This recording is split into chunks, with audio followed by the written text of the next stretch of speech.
200 años atrás, en la historia de Colombia, la independencia trajo la promesa de que en la libertad, la fraternidad y la igualdad encontraríamos una posibilidad de ser felices en nuestro territorio.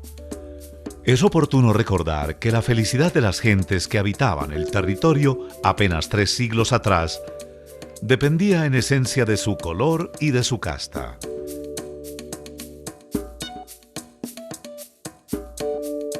El hombre blanco era pues el hijo legítimo de Dios, humano bello, dotado de alma y corazón, de inteligencia para la guerra, los negocios y la evangelización. El negro, al otro polo, se consideraba inferior, propenso a la brujería, perezoso y un animal con físico espléndido para el trabajo, al cual era necesario disciplinar.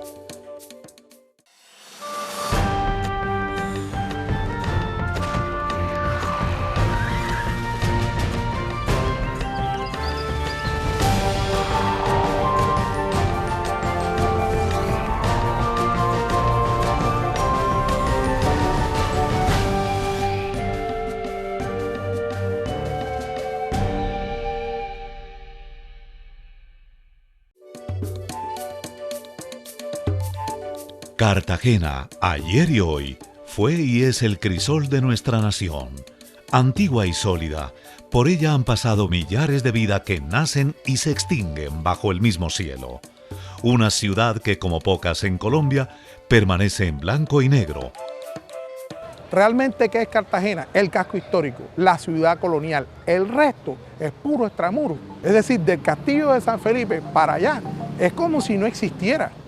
Aunque es otra nuestra nación y parece mucho más justa que en la remota época de la colonia, para muchos afrocolombianos las relaciones entre uno y otro pendulan entre las mismas ideas verticales que ni el tiempo ni los hombres lograron menoscabar y por tanto siguen vivas en la memoria del pueblo afrocolombiano. Y es claro cuando tú vas a preguntar aquí en Cartagena, ¿dónde están los negros o quiénes son los negros? Y la gente no te dice que es negra, no es fácil admitir ser negro. Si alguien luchó por la libertad, fueron los afrodescendientes del siglo XVI, sobre todo los cimarrones, que se fugaron y del control español. Fueron los primeros que rechazaron la dominación española, por ejemplo, en el caso de Nueva Granada. Fueron ellos. Cada uno de los 12 millones de africanos que llegó como esclavo durante 3 siglos fue cazado, encadenado y empacado en barcos negreros que pasaban hasta 3 meses en alta mar antes de llegar a América. Muchos de los hombres que viajaban en los barcos morían enfermos por la putrefacción y las enfermedades, o se suicidaban junto con sus hijos, prefiriendo la muerte a una vida en un lugar desconocido que les prometía tormentos. Desde ultramar llegaron millones de sujetos sobrevivientes de un viaje largo y cruel. Arribaron a un nuevo mundo en el que debían aceptar una existencia infrahumana y un orden extraño en el que les correspondía la peor parte. Muy poca gente quiere ser negro en Cartagena por los antecedentes históricos, culturales y sobre todo la violencia que hubo tanto en la época de la colonia como en la época republicana e incluso en el siglo XX. Una violencia que se caracteriza por la exclusión, básicamente.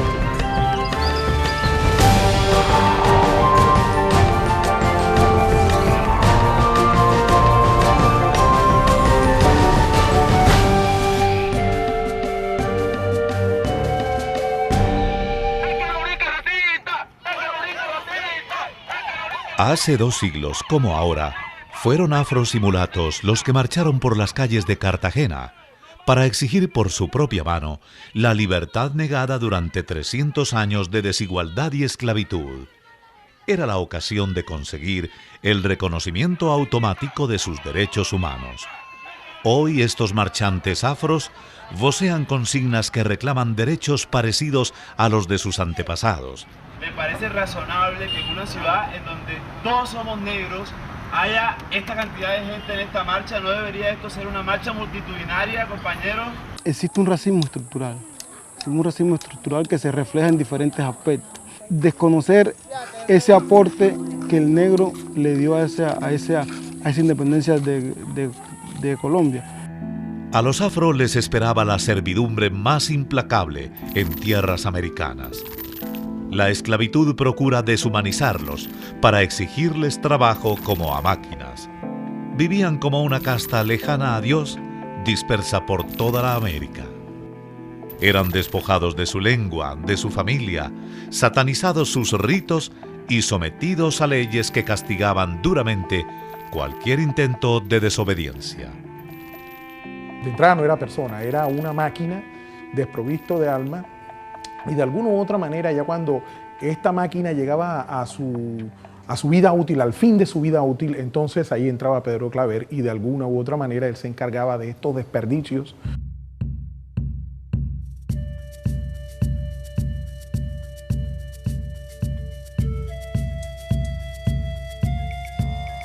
En el siglo XVI se hicieron célebres los nombres de Alonso Sandoval y Pedro Claver, por la compasión y el auxilio que brindaron a los esclavos. Pedro Claver fue declarado santo y llamado el esclavo de los esclavos. Pero lo cierto es que Pedro Claver en la calle no podía escuchar unos tambores. Pedro Claver en la calle no podía escuchar unos rezos, unas plegarias, no podía escuchar africanas, no podía escuchar cantos africanos, no podía escuchar ritos africanos, no podía escuchar que se estuviera hablando en lenguas africanas, porque él era implacable con eso, ¿sí? Y levantaba azotes a los negros pues, que practicaran su cultura religiosa. Marimba le dan el pan, marimba y ese lo come, marimba, ese lo come, marimba. Ese lo come, marimba, ese lo come, marimba, él no lo ve, marimba. La libertad para los negros fue un proyecto de primer orden y miles se propusieron conseguirla a toda costa. La gesta que se hizo desde acá, desde San Basilio de Palenque, sirvió como vitrina o dio origen para que se diera la independencia de Colombia. Lo que pasa es que ella es penosa, ella es una de las palenqueras penosas. Eso es lo que pasa, sí. Que le tiene miedo a las cámaras. San Basilio de Palenque es el primer territorio libre de América. Aquí se sembraron raíces profundas de africanía y se cultivó una identidad de un pueblo que a retazos reconfiguraba su manera de estar en el mundo. Tambor, él engandísimo, él hacen da cata, hacen da teléfono, hacen da telegrama, todo lo hizo aquí Palenque. Güey. Por eso wikelero.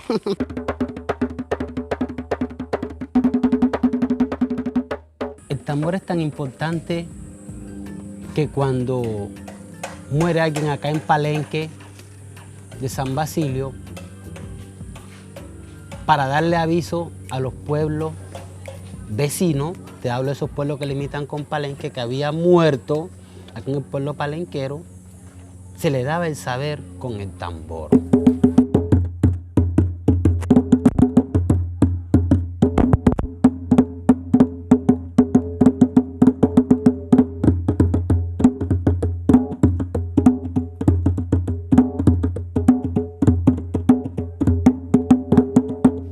Bencos Biojó es el símbolo de una África indomable que logró por un breve tiempo, en la historia del sometimiento, hacerse a un territorio libre de esclavitud.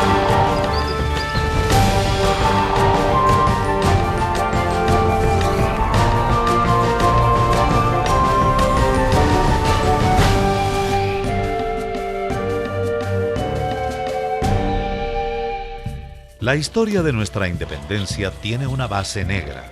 La emancipación para América Latina comienza en Haití con una revolución negra. Petión, general del primer país libre del control europeo, apoyó decididamente a Bolívar con dinero y armas para que emprendiera la liberación del continente con la promesa de que se aboliera la esclavitud.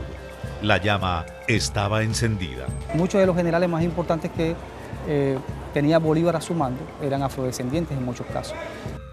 miles de negros se enrolaron en los ejércitos patriotas y reales, esperando que de su lucha en la guerra se derivara la libertad para quienes luchaban. Generales y comandantes alentaban la muchedumbre negra a luchar a cambio de un futuro distinto, logrando que la gran masa de negros se desbocara en los campos de batalla para luchar por la causa que les obsesionaba desde que pisaran tierra americana. Y entre los altos mandos criollos fueron célebres por su valentía hombres negros como el almirante Padilla, José Rondón y Romero. El negro, como tal, tuvo una activa participación en la independencia de Colombia, gestándola y luego de gestarla participando ya directamente como soldado dentro de esa independencia. Vencidos los españoles, la libertad prometida a los negros se conmutó por una libertad de vientres, que sometía de nuevo a los negros a la esclavitud y les dejaba parcialmente por fuera del proyecto de la República. La esclavitud solo terminaría 30 años después, en 1851, con innumerables secuelas para el pueblo afro en su incorporación al proyecto de nación como ciudadanos. Otra cosa importante que no puede salirse de este debate es que también esa exclusión que se vive en el siglo XX y el siglo XXI hace parte de un proceso sistemático de silenciamiento de las acciones de estos sectores afrodescendientes en los diferentes procesos sociales y políticos del país.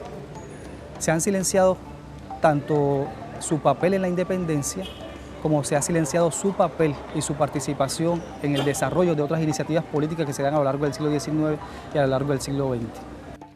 En 1928, Laureano Gómez, dirigente político conservador, declaraba que si Colombia pretendía ser un país moderno y progresista, debía procurar deshacerse de los tropicalismos que heredamos de África y abrir las fronteras a la sangre blanca.